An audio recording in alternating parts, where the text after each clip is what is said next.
Ano ba lasa? Roasted chicken? Hindi siya roasted. Hindi siya roasted eh. Pero, ano to? Ano prinito ba to? Yung parang roasted eh. Pero gulay. Grilled eh. Grilled. So pero gulay yan. Wala kang rice. Wala, no rice. Oh, ano to? Kanino yan? Ganyan. Diyan yan, may rice ka. Hindi mo lang kinakain, te. Diyosera ka. Hindi kasi siya nagra-rice, guys. Kaya hindi na pinapansin yung... Hindi ako nagra-rice.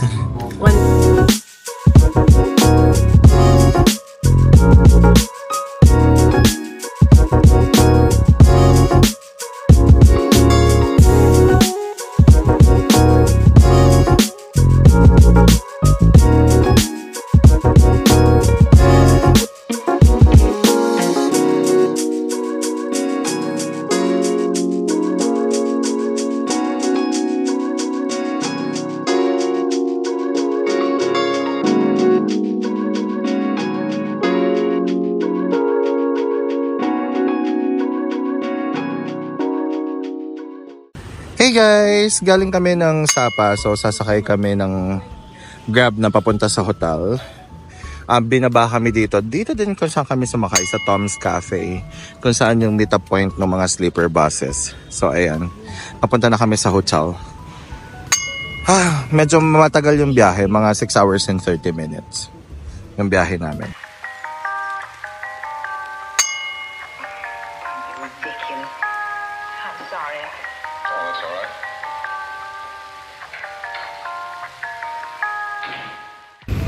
Hey guys! Nandito kami sa Quang Phu Khao Village. Sa mga incense. Sama ko kay mga friends. Hindi to flowers guys, incense to. So magpipicture kami dito and then mabilis ang picture lang and then we're going back to Hanoi. So yung mga nakikita yung mga trending pictures sa Instagram and TikTok dito siya kinukuha. Let's go! Guys, may bayad siyang 50,000 dong. So, para ma-enjoy niyo yung sceneries at makapag-pictures kayo, 50,000 dong siya. Pwede kayong mag-rent ng mga salakot and then yung traditional clothing din nila. Ayan. So guys, ito na nga yung Quang Phuc Incense Village. So, siniset up nila to para mag-create ng flower illusion and at the same time para gumawa ng mga shapes na ganyan, rainbow, flag ng Vietnam and all, para makapag-picture kayo. So guys, just so you know, these are incense, hindi siya flowers. And then, ganito yung itsura niya. Nasa isang village siya, tapos marami silang mga ganito na tabi-tabing village na ganito yung setup nila para makapag-picture yung mga tourists. So, you know, worth it naman siya if you just wanna take picture for your IG. Pero like if you feel na, you know, magpipicture lang kayo, kahit wag nyo na siyang puntahan. Kasi guys, 406,000 dong siya, around 900 pesos sa Grab. Pag kumuha kayo sa Klook, you can book Klook, may mga balikan, you can use my Klook code BRETTKLOOK for small % discounts. Pero yun nga, pag nag-Grab kayo, baka mahirapan din kayong umuwi or mag-book ng Grab pabalik kasi medyo liblib siya, mas malayo siya sa old quarter sa Hanoi. So yun, kumuha na lang kayo sa Klook. Guys, ito yung itsura niya. So guys, hindi siya flowers, incense siya. Ganyan. Tapos ganyan lang siya. Magpipicture lang kayo dyan. Maraming Instagrammable spots. Pero ganyan lang talaga yung itsura niya. Okay? Hindi siya like yung parang malaking malaki.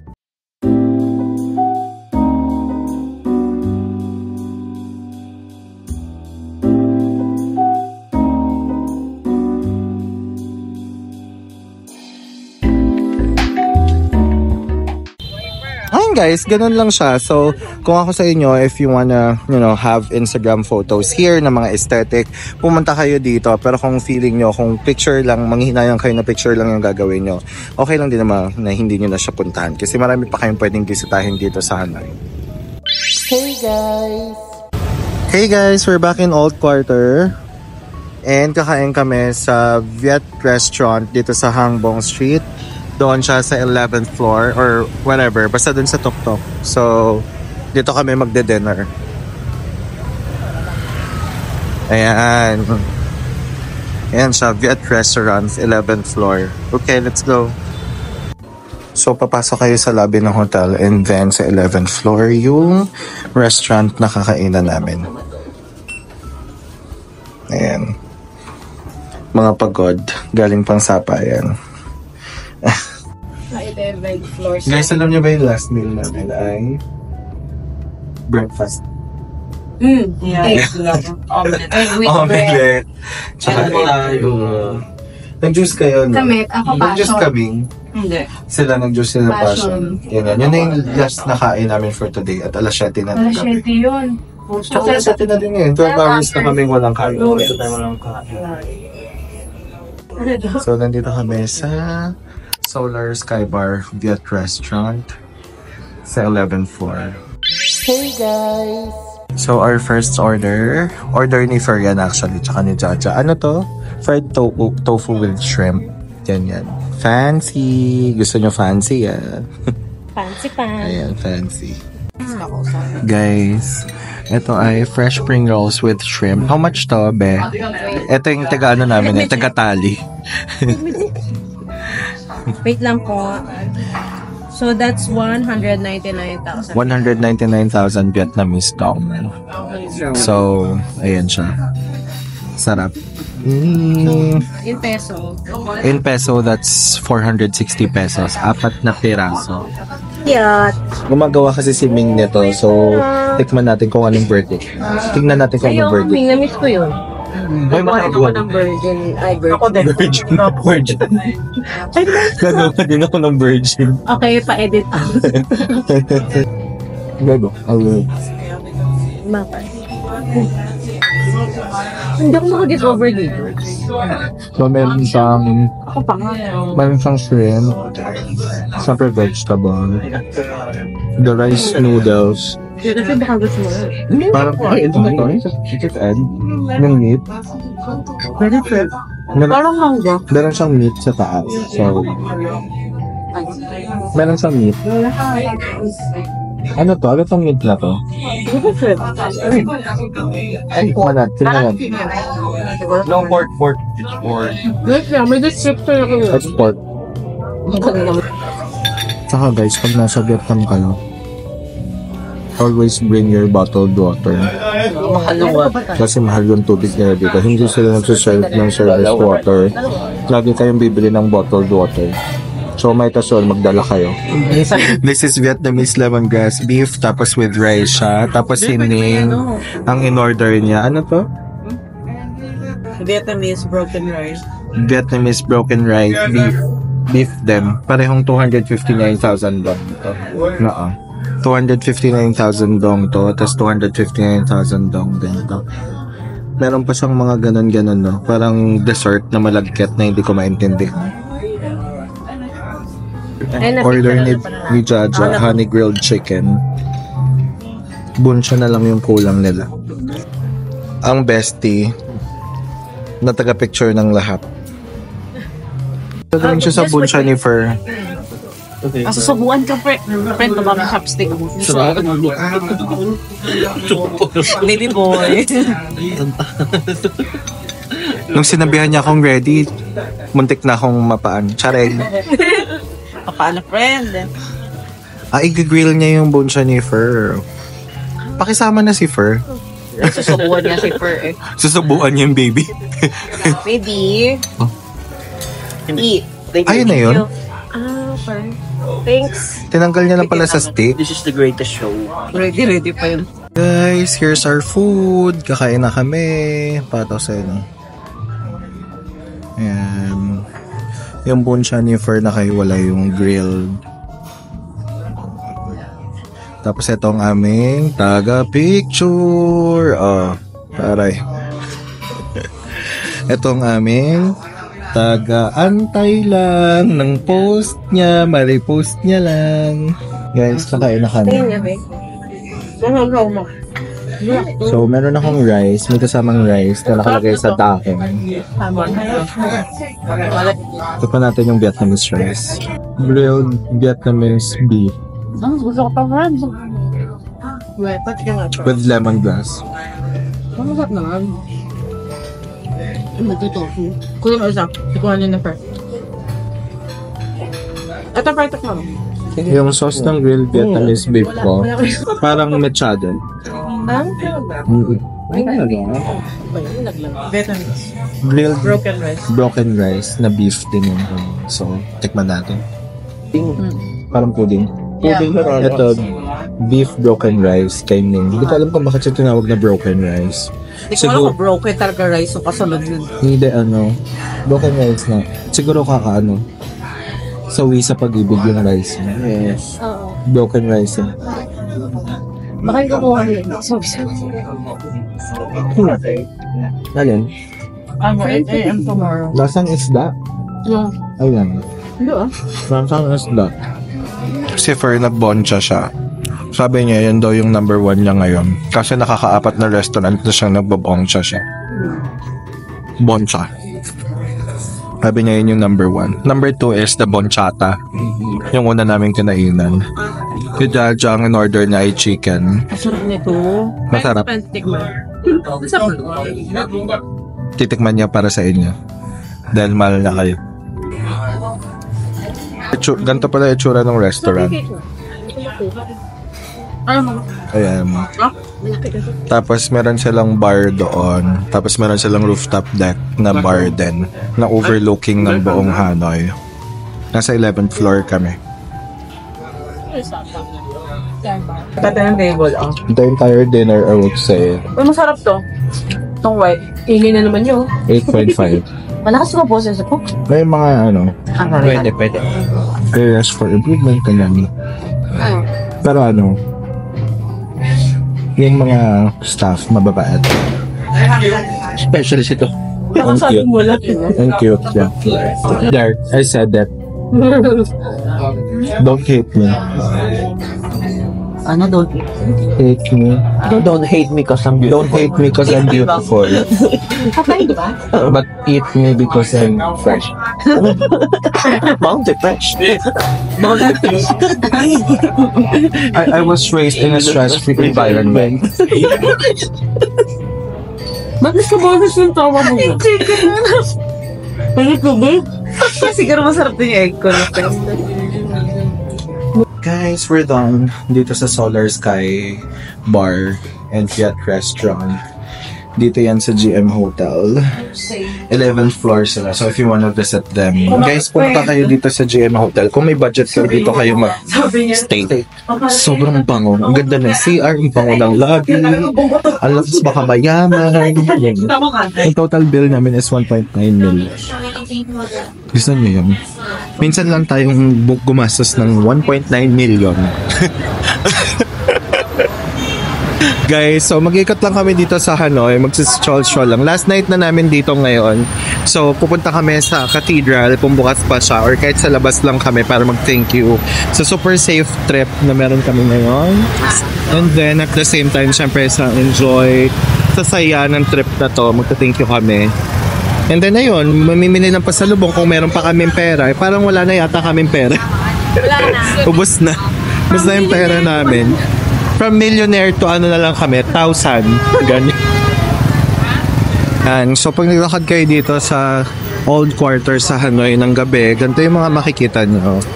Tindahan ng mga souvenirs, mga massage parlors or mga massage na shops, spa, and then at the same time mga kainan, cafes. Malala yung cafe culture dito sa Vietnam. Sobrang sasarap din ng cafe nila. Cute nito, oh. What's this?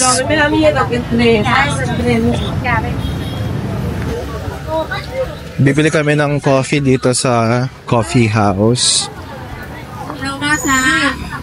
May chocolate din sila. Ito yung choco. Ito yung sinasabi ko sa'yo, friend. Ayan. Bili ka na, para ko sorry.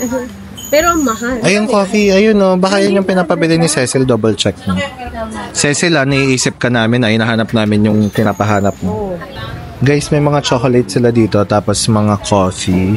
Pero kasi mga mung bean cake.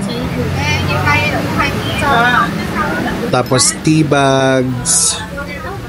Ayan. Ayan. Ayan, mga tea. Guys, may coffee luwak din sila dito. Tapos may traditional coffee din sila. Meron din silang mga cashew nuts. You can try.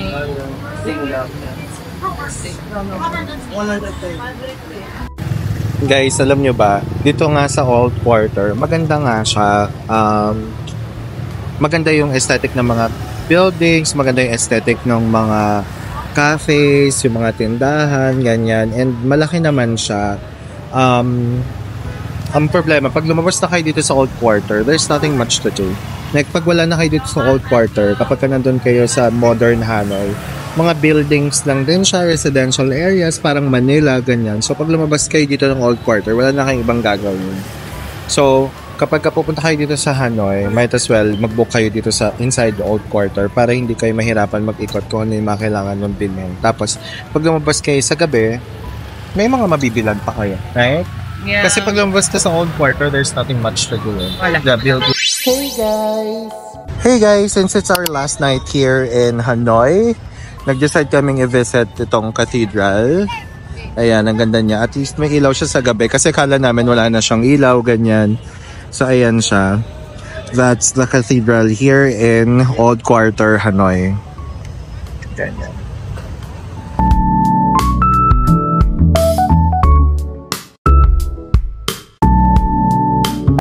Guys, magko-coffee muna kami dito sa tabi ng cathedral. Ang pangalan niya ay 9881 Coffee Bistro. So, ayan yung labas nila. And then, dun kami sa loob magkakape. Let's go.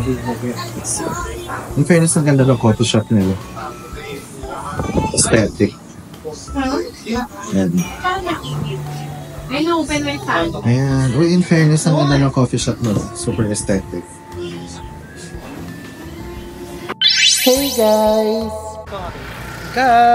Tapos na kami magkape, tapos na kami bumili ng pasalubong doon kila Steven.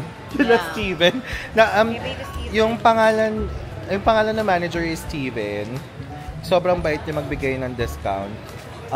Yung store nila is nasa tapat ng cathedral. So, nagbebenta sila ng coffee, chocolates, dried fruits, ganyan. So, sa kanila kayo bumili kasi maliit lang yung store nila pero sobrang bait nila and accommodating. So pabalik na kami sa hotel para mag-repeat ng mga gamit kasi like tomorrow is our flight going back home. Guys, kaya mahirap maglakad dito sa Hanoi kasi kahit saan mapunta may magugustuhan ka. Eto, bibili silang shawl, pang pasalubong, ganyan. Tapos mga kaftan na damit, ganyan. So ayan. Shawl. Tayo in fairness sa mga taga-Vietnam, madali silang... Ano tawag doon? Tsaka nakasabay na sila lag. Dito ka sa kabilang gilid. Madaling tumawad. Oo. No? Tapos sabihin nila sa'yo kung hindi na talaga kaya hanggang sa... Yung pinagbilan nila fur ng silk na scarf. Meron siyang pamaypay na dalawa. Sarili niya, binili niya para sa kanya. Tapos binigay niya kay Fur tsaka kay Jaja as a free. Ang bait, in fairness. So, pumunta kayo dito sa Hanoi. Guys, if may budget naman kayo. Kasi mura lang din naman. Mahal lang yung ticket. So, if you can score a piso sale, ganyan, or a seat sale, grab nyo na. Kasi dito, gastos-wise in terms of food and all, kung hindi kayo magastos, like yung mga western food, yung kakainin nyo and all that, kung mag-Vietnamese food lang kayo, mga banh mi, mga pho, makakakain kayo in a day ng magkano lang. Mabubusog kayo. Pero kung mahilig kayo mag-cafe, maubos din yung pera nyo. Ganyan. Because here, cash is king. Halos lahat cash yung tinatanggap. Ayun na guys, pauwi na kami. And sarado na rin yung ibang stores dito. Ganyan. Ayun ang mga friends ko. 445 daw alis for more. Ayan. Timbangan. Si hindi pa kami nakakakain ng banh mi. Like legit na banh mi. Wait, di ba kahapon meron tayong dinadaanan na mahaba yung pila ng banh mi? So, kailangan namin bumili ng legit na banh mi kahit isa lang, tapos matikman namin. Kasi hindi pa kami nagbabanh mi guys. Lahat ng kinain namin dito, bunchata. Kasi isa dyan. Nag-addict sa bunsa. Oo, nag-addict siya sa bunchata. Gusto niyang tikman lahat ng bunchata nung makita niya. Hey, yeah, fuck.